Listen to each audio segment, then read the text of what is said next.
Break के बाद आप सुनिए। नेता नगरी के पहले सेगमेंट में हम बात करने वाले हैं उन्हीं सारे कीवर्ड्स पे जिस पर बहुत सारे आंसू नेता नगरी में पहले भी बहा दिए गए हैं। विपक्षी एकता, राष्ट्रपति चुनाव और प्रशांत किशोर की बैठकें। हम स्वागत कर रहे हैं राहुल श्रीवास्तव का। नमस्ते सर, कैसे हैं आप? नमस्कार, बहुत बहुत शुक्रिया। बारिश के सर इंतजार में हैं। जी क्या कह रहे हैं? बारिश के इंतजार में हैं। बारिश के इंतजार में पूरी दिल्ली है सर। यानी मतलब दिखा के चली गर्मी गई ने है। गर्मी ने सुखा दिया है और उमस ने पसीज दिया है। तो पसीज सर बहुत सारे नेता भी रहे हैं जिनकी मीटिंग्स हो रही हैं दिल्ली की इस गर्मी में, और एक के पीछे एक हो रही हैं। और उसको लेकर के पिछली बार जब हमने आपसे बात की थी तो हम सबको ये लग रहा था कि ये शायद 2024 की तैयारी है, अग्रिम तैयारी है, विपक्षी एकता वगैरह की बात हो रही है। लेकिन एक सुर्गा पिछले दिनों किसी ने छेड़ दिया कि नहीं, ये हो सकता है कि उससे पहले अगले साल जो राष्ट्रपति चुनाव आने वाले हैं उसको लेकर किसी गोलबंदी का हिस्सा हो सकता है। आपकी क्या जानकारी है सर? जो बैठकें हो रही हैं, प्रशांत किशोर लोगों से मिल रहे हैं, शरद पवार ने कहा है कि नहीं मेरी ऐसी कोई बात नहीं हुई है, पर कहाँ नेता लोग मिलते हैं मतलब इस तरह जब कोई एजेंडा नहीं होता है? देखिए, बिना एजेंडे के नेता कभी नहीं मिलते। ये कहा जाता है कि जो पॉलिटिकल लीडर है वो अगला इलेक्शन देखता है, जो स्टेट्समैन होता है वो भविष्य देखता है। ये नेता लोग हैं, इनसे ये अपेक्षा करना कि वो भविष्य का सुधार और जनमानस का के आराम और इन सब की बातें सोचेंगे, ये बातें इनके मनस्पटल पे नहीं आती हैं। जहां तक ये बैठकों का दौर है, देखिए मैं एक बात बड़ी सिंपल कहना चाहता हूं कि कोई भी वर्ल्ड कप फुटबॉल का मैच लीग लेवल से नीचे से बिना नहीं लड़ा जाता। यानी फुटबॉल का फाइनल जो है वो तब खेला जाता है या कोई खेलता है जब वो नीचे से सारे मैचेस को जीतते हुए क्वार्टर फाइनल सेमीफाइनल करके पहुंचता है। ये याद रखिए कि किसी भी गेम का 2024 फाइनल है, राष्ट्रपति चुनाव जो है वो सेमीफाइनल है, लेकिन इस सब का क्वार्टर फाइनल जो है अकेला वो है उत्तर प्रदेश। और ये कवायद जो है, अगर कोई ये कहता है कि प्रशांत किशोर, आपके शरद पवार, कांग्रेस, ये बैठकों के दौर, ये उठापटक, ये कोalition के दौर, ये सब इसलिए हो रहे हैं कि वो आगे की सोच रहे हैं, यूपी इनमें शामिल नहीं है, तो साहब ऐसा है कि तब मैं इन सब लोगों की राजनीतिक समझ पे शक और संशय करूंगा। ठीक है सर, यूपी पे जरूर आप इलैबोरेट कीजिएगा। और उसको लेकर के हमने एक सवाल आपके लिए रखा भी है कि इन बैठकों से उत्तर प्रदेश के लिए हमें क्या रीड करना चाहिए। लेकिन एक एक चीज, जो एक दिन की जो कंट्रोवर्सी थी कि क्या प्रशांत किशोर कोशिश कर रहे हैं to bat for Sharad Pawar as president, और उसको लेकर के कहा गया कि अब कुछ दिन बाद तो ममता बनर्जी ने भी कहा है कि वो दिल्ली आएंगी, और फिर सूत्रों के हवाले से भी कहा गया कि प्रशांत किशोर एक बार स्टालिन से मिल लिए हैं।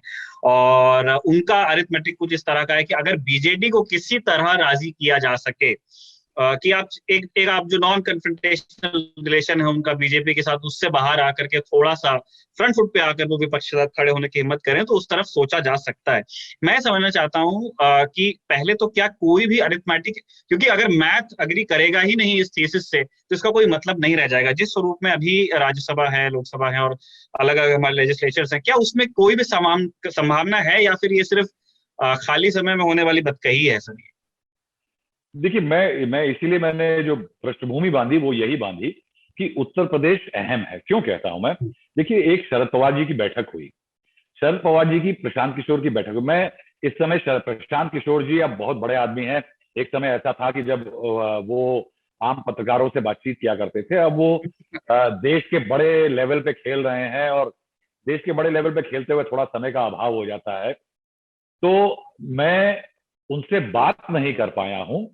मैं उनके कुछ आसपास के लोगों से कुछ बात कर पाया हूं। शरद पवार जी पुराने नेता हैं, और वो आज भी उनका मीडिया को लेकर के बातचीत का तरीका पुराना ही है। वो पुराने स्टाइल के नेता है। वो चाहे बड़े हो जाएं तो, लेकिन उनको पता है कि पत्रकारों से एक लेवल ऑफ कम्युनिकेशन खोल के रखना चाहिए। तो मैं कह रहा हूं कि मैं एक ड्रोन छोड़ रहा हूं अपनी तरफ से प्रशांत किशोर जी के दिमाग के अंदर कि वो क्या सोच रहे हैं। तो वो पहली मीटिंग करते हैं शरद पवार जी से। अब शरद पवार जी से मीटिंग किस परिप्रेक्ष्य में हुई है, हम इस पे आ जाते हैं। इस परिप्रेक्ष्य में हुई है कि 2014 का चुनाव था, वो एक वेव चुनाव था। नरेंद्र मोदी पॉपुलर नेता थे। उसके बाद कांग्रेस पिट गई। उसके बाद 2019 का चुनाव आता है, जिस चुनाव में दो बड़ी चीजें होती हैं। विपक्ष पूरी तरह बिखरा हुआ है और जो मेन ऑपोजिशन पार्टी है वो निहायत ही कमजोर स्थिति में है, कांग्रेस पार्टी। इस परिप्रेक्ष्य में 2019 से लेकर के 2021 आते आते एक हादसा होता है कि विपक्ष का जो एक एक दबदबा है वो मैं कहूंगा कि रणबांकुरी ममता बनर्जी एस्टैब्लिश कर देते हैं कि रीजनल प्लेयर जहां पे है और विपक्ष अगर मजबूत है तो नरेंद्र मोदी को और उनके जगरनॉट को हराया जा सकता है। स्टालिन का केस देखिए, ममता बनर्जी का केस देखिए, तो ये केस ने एक एक उदाहरण सामने रख दिया, एक टेम्पलेट बना दी that if there are strong leaders of opposition in regional zone, Narendra Modi को हराया जा सकता है।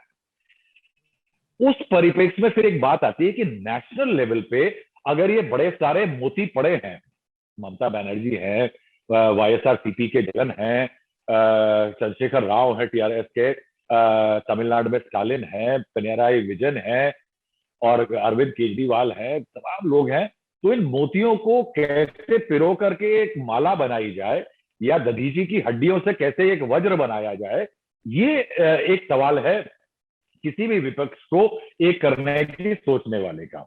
लेकिन उसमें एक जरूरत पड़ती है, एक ऐसा आदमी हो जिसकी अपनी पार्टी से आगे लोग सुने, उसके तजुर्बा ऐसा हो कि उसका कॉन्फ्रंटेशन लोगों से ना हो, तो उसकी खोज जो है वो पहुंचती है शरद पवार के पास।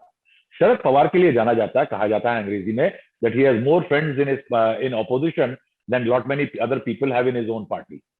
तो शरद पवार जी का चयन इस क्राइटेरिया पे होता है। शरद पवार जी से एक यूनिटी की बात की जाती है, यूनिटी की बात होती है, ये शरद पवार जी के कैंप से हमें आ जाता है कि जब ये बातचीत करी जाती है तो शरद पवार जी, अभी आपने तो याद होगा कि कुछ दिन बाद एक बैठक बुलाते हैं विपक्षी दलों की।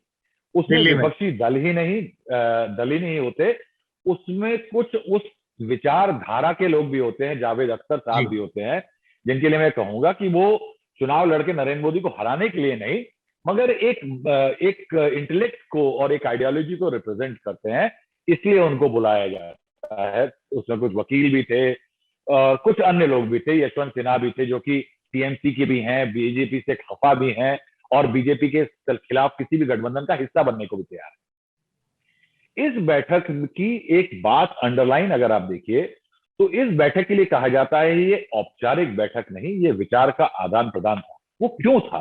देखिए, आप विपक्ष की एक बहुत बड़ी एक आज कमी है कि वो अगर कांग्रेस के बिना जीना चाहती है तो वो कांग्रेस के बिना भी उसके लिए मुश्किल है। क्यों? क्योंकि कांग्रेस एक ऐसा नेशनल एंटिटी है, देशव्यापी एंटिटी है कि अगर आप उसको नगण्य कर देंगे तो आप जुड़ेंगे कैसे?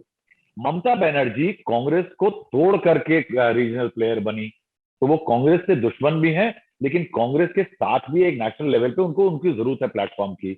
वाईएसआरसीपी का गठन जो हुआ वो कांग्रेस के विभाजन से हुआ, वो कांग्रेस की का क्या डीएनए लेकर के अलग हुए। इस तरह से आज की तारीख में 7 बड़े ऐसे नेता हैं जो कि कांग्रेस की उत्पत्ति हैं, कांग्रेस के स्टेबल से निकले हुए घोड़े हैं।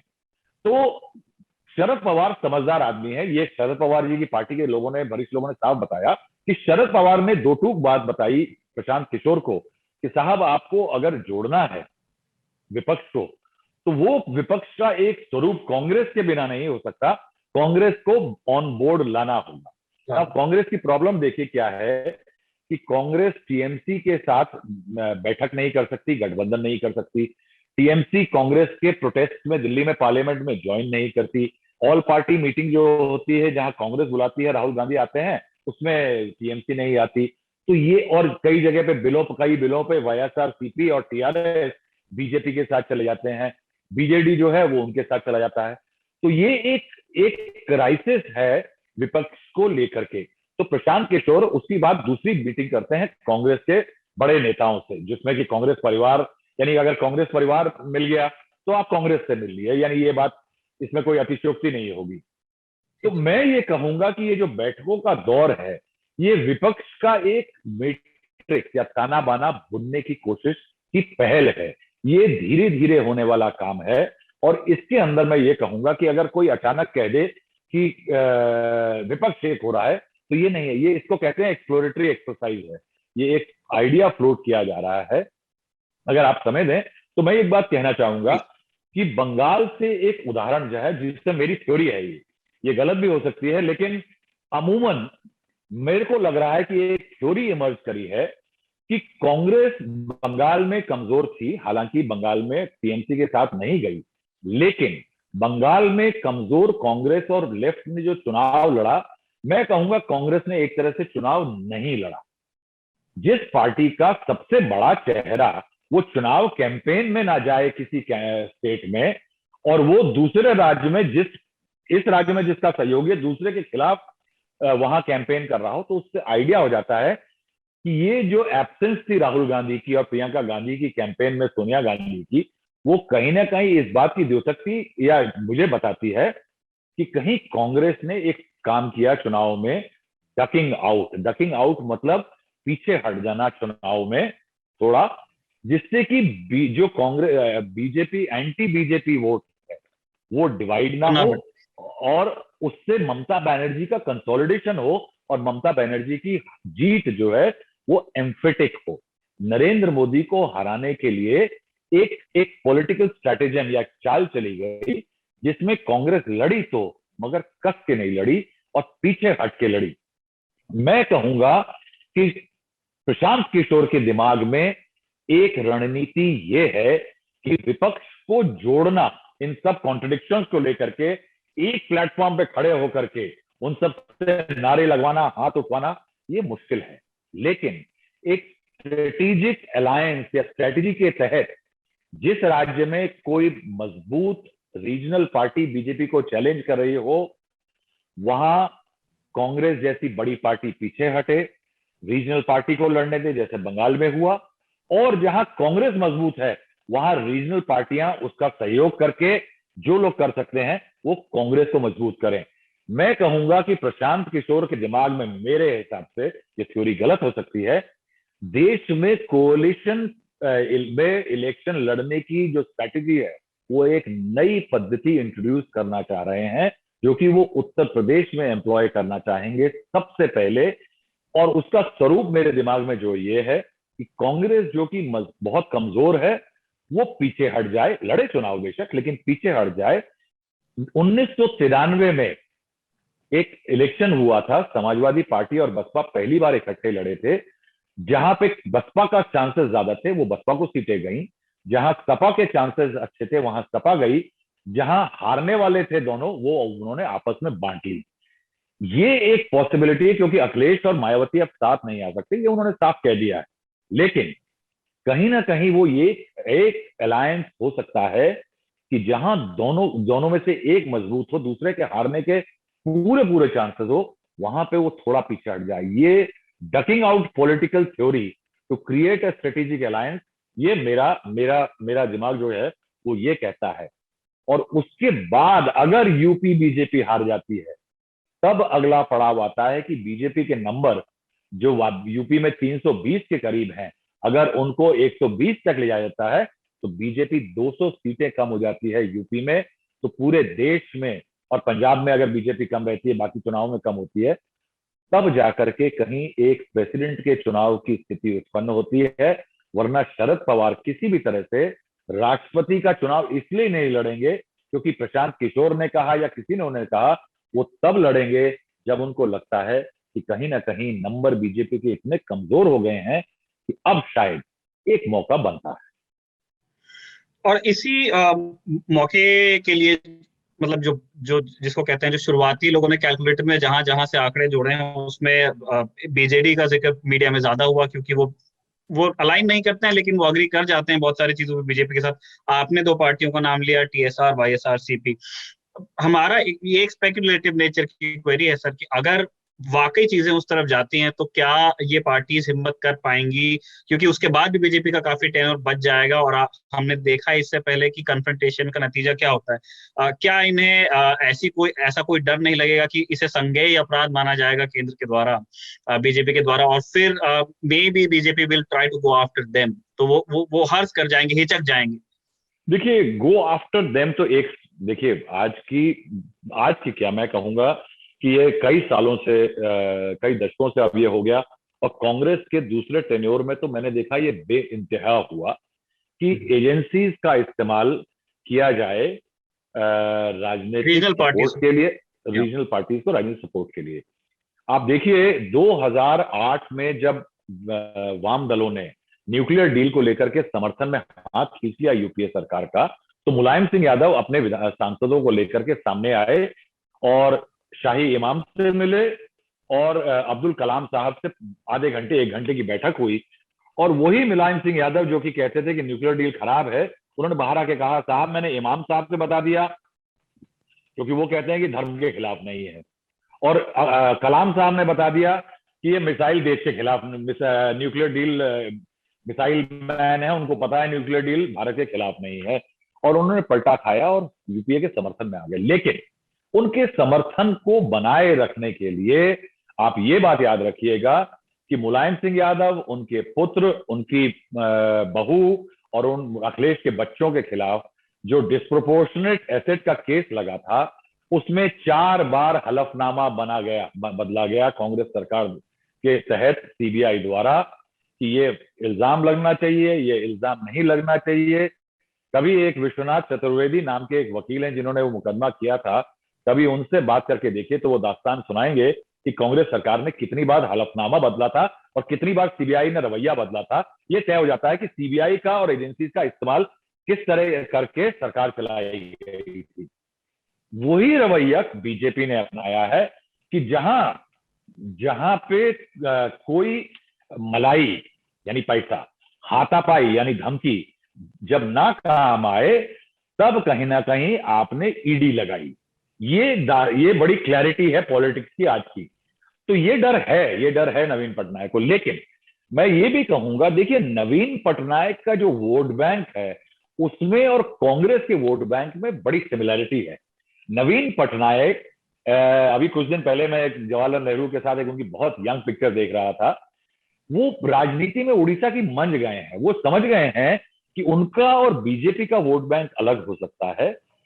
असेंबली लेवल पे जो उनकी कॉन्स्टिट्यूएंसी है वो कांग्रेस की कॉन्स्टिट्यूएंसी है, उन्होंने कांग्रेस से खींच करके अपनी बनाई है। वो कोई भी ऐसा काम नहीं करने देना चाहते जिसमें कि कांग्रेस दोबारा स्टेट के अंदर रिवाइव हो जाए। और उस रिवाइवल को रोकने के लिए देखिए नवीन पटनायक को पता है कि वो प्रधानमंत्री की रेस में नहीं है, और सिर्फ इस वजह से अगर मैं ये कहूं कि डील जो बीजेपी की और उड़ीसा के मुख्यमंत्री की है कि असेंबली में मैं रहूं, लोकसभा में तुम रहो, हम दोनों सामंजस्य एक भी ना हो, सामंजस्य से तुम्हारे बिल पास करें, आप मेरे सैंक्शन पास करें, मैं जो आपको कहूं जो मेरे काम हो वो करें, और उसमें एक बोनस ये भी है कि ईडी और सीबीआई शांत रहें। ठीक है सर। एक चीज जैसे कि आपने बताया कि बहुत कुछ यूपी पे डिपेंड करता है, उसके बाद में जाकर के राष्ट्रपति चुनाव के बारे में एक और नेता नगरी करने का मौका आ जाए, ये हो सकता है। और आप उसको समझा भी रहे हैं कि किस तरह के अलायंसेस, किस तरह की टैक्टिक पे बन सकते हैं, उसको लेके आपने अपनी थ्योरी दी है। हमें पूछ रहे हैं कि तमाम जो पॉलिटिकल एक्सपर्टीज है, प्रशांत किशोर के पास कह लीजिए या शरद पवार के पास कह लीजिए, जो तमाम दूसरे नेता हैं जो इस तरह की कवायद में शामिल हो सकते हैं, क्या उनके पास में कोई वॉर क्राई है इन सबको साथ में रखने के लिए? क्योंकि जैसे एक बहुत बेसिक समझ है कि अगर आप किसी को हराने के लिए कोई चुनाव लड़ेंगे तो आपकी जीतने की संभावना कम हो जाती है। जब तक कि यही एक ऑब्जेक्टिव रहेगा कि उसकी जगह पे हमने देखा है लेट 80s और अर्ली 90s में जो हमारे साथ में हुआ है, मतलब 5 साल के टेन्योर में 3-3 प्रधानमंत्री हो रहे थे, क्योंकि वो किसी और को सत्ता से बाहर रखने के मकसद से आप कोई सरकार चला रहे थे, और फिर वो अपनी कन्वीनियंस पे लोग आते थे और फिर चले भी जाते थे। तो क्या ऐसा कोई गोंद अभी आपको नजर आ रहा है जिसमें ये लोग साथ में टिक पाए? देखिए साहब, एक गोंद तो है, लई कहते हैं हमारे यहाँ उत्तर प्रदेश में, एक लई तो है, मगर अभी उसको किस तरह से फट्टों पे लगा करके उसको जोड़ा जाएगा, ये कवायद होनी है। जो लई है या गोंद है वो मैं आपको एक बता दूं, जो एक बड़ी क्लियरली उभर रही है।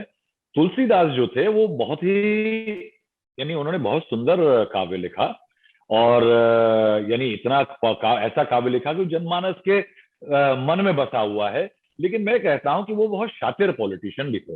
वो जनता की पल समझते थे। उन्होंने एक छोटी सी बात कही है कि भय भिन्न होए न प्रीत। ऐसा है कि जब भय होगा तभी प्रीत होगी। ऐसा है कि नरेंद्र मोदी का आप भय जगा दें कि ये रहा तो तुम ना बचोगे, तो प्रीत कहीं ना कहीं एक पॉसिबिलिटी है। लेकिन एक चीज इस थ्योरी की जो बहुत बड़ी, आपने अभी जो सवाल किया उसमें मैं कहूंगा कि बहुत अहम हिस्सा है। देखिए, प्रशांत किशोर जो है उनकी राजनीति देखिए, तो अगर मैं लोगों से कहूं कि ये फेरेज देखिए कि जहां वो कहते हैं कि बहुत बढ़िया स्ट्रैटेजी है भाई, जिता लाया, तो मुझे ये बताइए कि प्रशांत किशोर की लिस्ट जो जीते हुए लोगों की है वो किन की है? उसमें ममता बनर्जी है, उसमें स्टालिन है, उनसे उनमें पंजाब के मुख्यमंत्री हैं, उनमें साहब। अरविंद केजरीवाल है, हम्म, अरविंद केजरीवाल है। जी। अब अगर मैं ये कहूं कि ये सारे ऐसे लोग थे जिनके लिए आपने, मैंने, मीडिया ने और नरेंद्र मोदी मत भूलिए, ये वो लोग हैं जिनके लिए कहा गया था कि ये जीते हुए घोड़े हैं, ये घोड़े जीत सकते हैं। एक दांव उन्होंने लगाया था उत्तर यूपी प्रदेश में। में जी। 2017 में। उन्होंने दो जवान घोड़ों को इकट्ठे खड़ा किया और कहा कि ये यूपी के घोड़े हैं, लेकिन वो घोड़े हार गए। तो मैं ये बात कहूंगा कि प्रशांत किशोर के ट्रैक रिकॉर्ड में अच्छे जीतने वाले घोड़ों को कैसे बताना कि देखो साहब, ऐसा है कि जब ये आप दूसरा विरोधी घोड़ा आपके सामने आए तो ऐसे बाएं में कट करके, तेजी से राइट कट के उसका रास्ता ब्लॉक करके चले चलिए, वो प्रशांत किशोर कर सकते हैं। लेकिन प्रशांत किशोर क्या एक नेता नया घोड़ा क्रिएट कर सकते हैं या टूटे घोड़े की टांग ठीक कर सकते हैं? वो टांगों के ना तो डॉक्टर हैं और ना ही घोड़ा पैदा करने का अस्तबल चलाते हैं। प्रशांत किशोर की प्रॉब्लम इसमें क्या होगी कि अगर वो कल लोगों ने खबर चला दी कि वो कांग्रेस ज्वाइन कर सकते हैं। देखिए, उनकी महत्वाकांक्षा बहुत है, मैं पूछने वो वाला था आपसे। उनकी महत्वाकांक्षा जबरदस्त है। और देखिए, वो एक टाइम में जब अरविंद केजरीवाल के साथ थे तो वो कन्वीनर होना चाहते थे आम आदमी पार्टी के, लेकिन अरविंद केजरीवाल भी शातिर आदमी है, उन्होंने कहा कि साहब अगर इनको कन्वीनर बना दिया तो इसका दिमाग बहुत तेज चलता है, पता नहीं मेरे साथ क्या होगा, तो वो नहीं हो पाया। उसके बाद उन्होंने जेडीयू के साथ जाकर के जब जेडीयू को सेहरा बना कि सबको महागठबंधन बना दिया, ये सिंपल अरिथमेटिक थी, और जिता दिया, तो नीतीश कुमार से कहा कि साहब जेडीयू का कन्वीनर तो मैं हूंगा। नीतीश कुमार भी पुराने राजनीतिक बाज हैं, तो उन्होंने कहा कि साहब ऐसा है, वाइस प्रेसिडेंट बन जाइए, यहीं तक आपकी सीमा है। अब प्रशांत किशोर के दिमाग में अगर ये है वो किसी बड़े राजनीतिक दल में जनरल सेक्रेटरी बन जाएं, तो मुझे बताइए कि क्या कांग्रेस में कोई जनरल सेक्रेटरी अपनी चला सकता है? क्या कोई ऐसा कर सकता है कि वो कांग्रेस में कहे कि मैं ये कह रहा हूं, ये हो जाए? तो ऐसा है साहब कि अशोक गहलोत कहेगा कि मुझे मत सिखा, कल कलौंडा है। यूपी का कोई ब्लॉक प्रमुख कहेगा कि देखिए हमारे ना बताई। तो ये विषमताएं हैं प्रशांत किशोर के किसी पॉलिटिक्स में, पार्टी में आने की हाल में। अगर उनकी इच्छा बहुत बलवती हुई और ज्वाइन कर लें, वो उनकी अपना पर्सनल चॉइस है, लेकिन राजनीतिक आकलन में मेरे ख्याल से वो अपने आप को आज एक बड़े रोल में देख रहे हैं। वो अगर एक ये कहा जाए कि वो एक पॉलिटिकल दांव चलना चाहते हैं कि मैं नरेंद्र मोदी को हराने की कोशिश कर सकता हूं, वो एक यानी मजेदार, यानी एक बढ़िया स्टेट ऑफ माइंड है साहब, कि मैं नरेंद्र मोदी को हराने की कोशिश कर सकता हूं, मैं इसके लिए लोगों को इकट्ठा करूंगा, मैं इसके लिए एक लीडरशिप इशू बनाऊंगा, मैं एक नया पैराडाइम बनाऊंगा, नया एक तरीका बनाऊंगा, कोalition स्ट्रैटेजियां कैसे हो ग्राउंड पे। बहुत बढ़िया साहब, यानी मैं हैट्स ऑफ, अगर वो ऐसा सोच रहे हैं तो वो देश की पॉलिटिक्स में वीपी सिंह ने खुद नेता बन के ऐसा किया था, उसके बाद से लेकर के अभी तक प्रशांत किशोर ऐसा सोच करके बड़े नेता को उखाड़ने वाले इस तरह के पॉलिटिकल स्ट्रैटेजिस्ट पहले होंगे।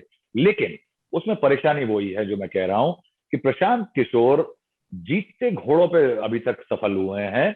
उन्होंने ना तो कोई नया घोड़ा पैदा किया है, ना ही टूटी टूटी टांग की घोड़ी को रेस में जिताया है। ठीक है, और एक अंतिम सवाल, चूंकि आपने बहुत सही इंटरवीन किया था हमारे पहले ही सवाल में कि बेटा जो तुम पूछ रहे हो वो मुझसे तब पूछना जब यूपी के चुनाव के नतीजे आ जाएं। क्या कोई भी संभावना है फिलहाल, जितनी जानकारी आप लोगों से मिलते रहते हैं, बात करते रहते हैं, कि यूपी में क्या प्रशांत किशोर का कोई सीधा दखल होगा? सर, अभी तक की क्या जानकारी है हमारे पास? तो यूपी में पॉसिबिलिटी है।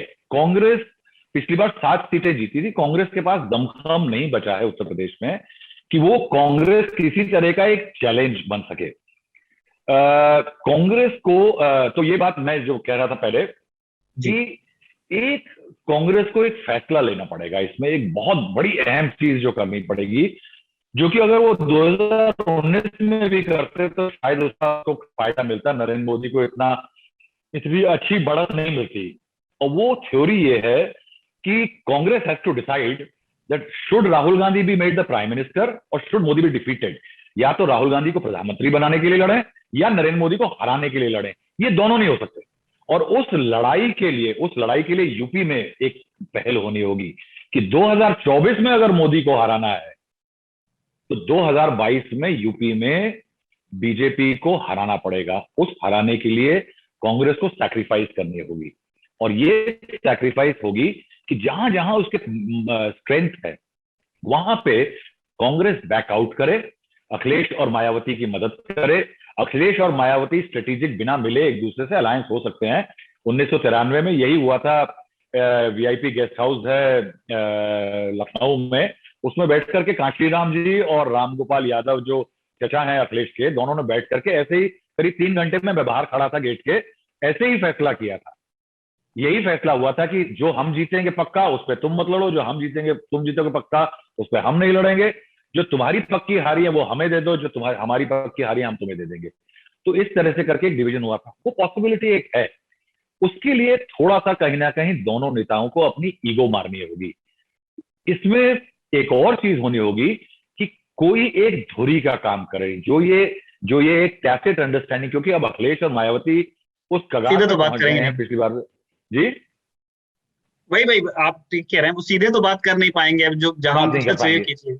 जी। उसमें कोई कांग्रेस अगर कोशिश करेगी तो भी ये हो जाएगा। नरेंद्र मोदी बहुत तेज पॉलिटिशियन है।